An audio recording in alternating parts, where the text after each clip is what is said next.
তাই ভোলাবাসীর প্রাণের দাবি হলো ভোলা বরিশাল সেতু। এই খালেদা বাহার বিউটি মহিলা আসন 16-কে তার বক্তব্য রাখার আহ্বান জানাচ্ছি। আপনার সময় 5 মিনিট।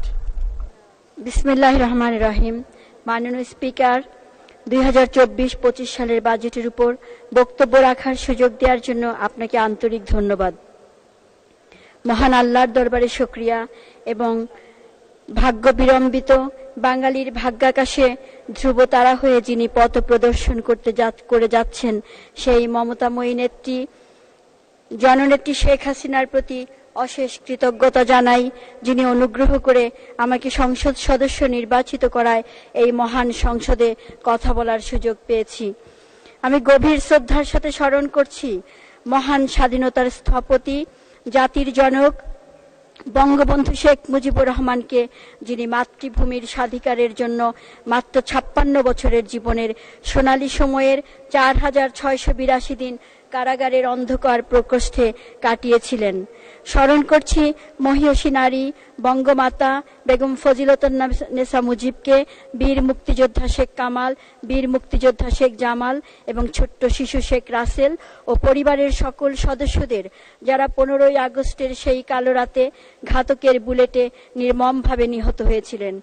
স্মরণ করছি কারাগারের অভ্যন্তরে নিহত জাতীয় 4 নেতাকে, জাতির শ্রেষ্ঠ সন্তান বীর মুক্তিযোদ্ধাদের, স্বাধীনতা যুদ্ধের 30 লাখ শহীদদের, 2 লক্ষ সম্ভ্রম হারানো মা বোনদের এবং নারী নেত্রী আইবি রহমান সহ 52 ভাষা আন্দোলন থেকে আজ পর্যন্ত সকল গণতান্ত্রিক আন্দোলনে জীবন উৎসর্গ করা শহীদদের। মাননীয় স্পিকার, দেশের প্রতিটি বিষয়ের উপর আলোকপাত ছাড়াও এবারের এই বাজেটে অন্যতম অগ্রাধিকার পেয়েছে অর্থনৈতিক স্থিতিশীলতা ফিরিয়ে আনা, স্বাস্থ্য খাতকে উন্নত করা, বিনিয়োগ ও শিল্পায়নের পরিবেশকে উন্নত করা, দুর্নীতির বিরুদ্ধে জিরো টলারেন্স এর ঘোষণা, রাশিয়া ইউক্রেন এবং ইসরায়েল প্যালেস্টাইনের যুদ্ধ এবং আন্তর্জাতিক রাজনৈতিক অস্থিরতার ফলে বিরাজমান অর্থনৈতিক রিসেশন এবং মূল্যস্ফীতির ধকল থেকে বাংলাদেশও বাদ যায়নি। এই প্রতিকূল এবং সংকটপূর্ণ পরিস্থিতিতে মাননীয় প্রধানমন্ত্রীর দূরদর্শী নেতৃত্বে এবং মাননীয় অর্থমন্ত্রীর অক্লান্ত পরিশ্রমে প্রণীত বাংলাদেশের ইতিহাসের সবচেয়ে বড় 7,97,000 কোটি টাকার বাজেট সময় উপযোগী, বাস্তবসম্মত ও গণমুখী হয়েছে বলে আমি মনে করি। এমন একটি জনকল্যাণমুখী বাজেট প্রণয়নের জন্য মাননীয় অর্থমন্ত্রীকে ধন্যবাদ জানাই। মাননীয় স্পিকার, জলবায়ু পরিবর্তন মোকাবিলা আজ বৈশ্বিক চ্যালেঞ্জ। আমাদের দেশেও জলবায়ু পরিবর্তনের কারণে পরিবেশের উপর বিরূপ প্রতিক্রিয়ার ফলে দিনে দিনে দেশের উপর যে অসহনীয় তাপপ্রবাহ বয়ে যাচ্ছে, তাতে জনজীবন, জীববৈচিত্র্য বিপন্ন হওয়ার সম্ভাবনা অনেকাংশেই বেড়ে যাবে।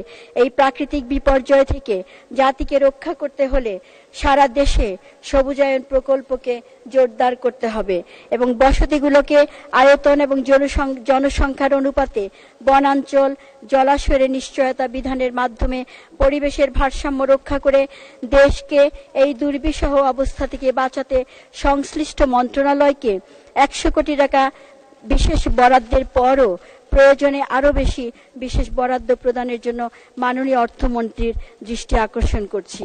মাননীয় স্পিকার, কবি নির্মলেন্দু গুণের ভাষায় বলতে চাই, সমবেত সকলের মতো আমিও গোলাপ ফুল খুব ভালোবাসি। রেসকোর্স পার হয়ে যেতে সেই সব গোলাপের একটি গোলাপ গতকাল আমাকে বলেছে আমি যেন কবিতায় শেখ মুজিবের কথা বলি। আমি তার কথা বলতে এসেছি। শহীদ মিনার থেকে খসে পড়া একটি রক্তাক্ত ইট গতকাল আমাকে বলেছে আমি যেন কবিতায় শেখ মুজিবের কথা বলি। আমি তার কথা বলতে এসেছি। মাননীয় স্পিকার, 1000 বছরের শ্রেষ্ঠ বাঙালি, জাতির জনক বঙ্গবন্ধু শেখ মুজিবুর রহমান মুক্তিযুদ্ধের 20 বছর আগে থেকেই স্বাধীন বাংলাদেশের স্বপ্ন দেখেছিলেন। যুদ্ধ পরবর্তীতে একটি যুদ্ধ বিধ্বস্ত দেশকে গড়ে তোলার প্রত্যয় নিয়ে তিনি যাত্রা শুরু করেছিলেন। জাতির জনক চেয়েছিলেন তার স্বপ্নের বাংলাদেশ হবে ক্ষুধা দারিদ্র্যমুক্ত, শিল্পোন্নত, সমৃদ্ধ, শ্রেণী বৈষম্যহীন এক বাংলাদেশ। মাত্র 3 বছর 7 মাস ক্ষমতায় থাকলেও আগামী বাংলাদেশের রূপরেখা তিনি নির্ধারণ করে গেছেন। মাননীয় স্পিকার, 1975 সালের 15ই আগস্ট দেশি বিদেশি চক্রান্তকারীরা জাতির জনককে সপরিবারে হত্যা করে ভেবেছিল তার আদর্শকে হত্যা করতে পারবে, কিন্তু 32 নম্বরের রক্তে রঞ্জিত সিঁড়ি বঙ্গবন্ধুর পবিত্র রক্ত বুড়িগঙ্গা হয়ে বঙ্গোপসাগরের অথই জলরাশিতে মিশে জন্ম দিয়েছে লক্ষ কোটি মুজিবের। মাননীয় স্পিকার, আজ জাতির জনকের সুযোগ্য কন্যা, বাঙালি জাতির গৌরব মাননীয় প্রধানমন্ত্রী জননেত্রী শেখ হাসিনা বাবার অসমাপ্ত স্বপ্নকে বাস্তবায়ন করতে নিরলসভাবে এগিয়ে চলেছেন। পিতার মতোই তিনি নির্যাতিত নিপীড়িত মানুষের কণ্ঠস্বর।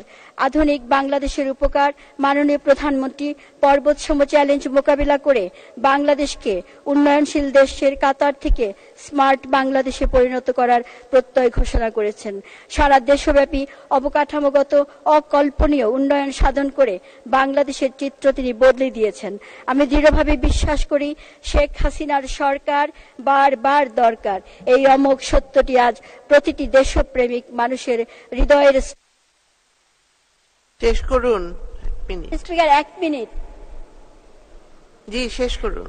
ধন্যবাদ। মাননীয় স্পিকার, আমি মাতৃসমিতুল্য নেত্রীর দীর্ঘ জীবন এবং সুস্বাস্থ্য কামনা করে বলতে চাই, যতদিন তোমার হাতে থাকবে দেশ, পথ হারাবে না বাংলাদেশ।